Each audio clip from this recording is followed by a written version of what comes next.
Mastering quantitative adjectives, counting in English. Hello, English learners. Today we're going to explore an essential component of the English language, quantitative adjectives. These are incredibly useful tools in English grammar and can make your conversations much more descriptive. So, without further ado, let's dive right in. Quantitative adjectives, as their name suggests, indicate quantity. They tell us the number or amount of something.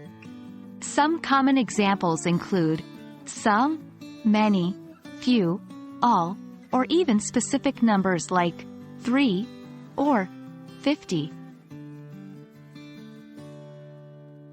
Quantitative adjectives are placed before the noun they describe. For example, in the sentence, I have 3 apples, 3 is a quantitative adjective describing the amount of apples. Remember, these adjectives help us understand how much or how many of something we're talking about. Let's talk about some common quantitative adjectives. Some and many are frequently used. Some is used when the exact amount is not important or unknown, while many suggests a large quantity. For example, I have some cookies versus I have many cookies. Few and all are another pair of quantitative adjectives.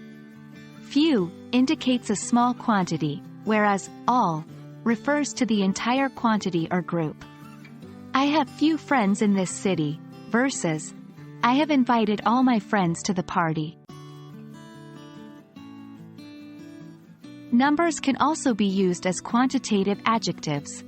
I have 2 cats, they bought 7 cars, or she read 100 books this year, are all examples where numbers help specify the exact quantity of the noun. And that wraps up our discussion on quantitative adjectives. By using them effectively, you can add clarity to your sentences and communicate more detailed information. Practice using these adjectives in your everyday conversation to master them. As always, happy learning, and see you in our next lesson.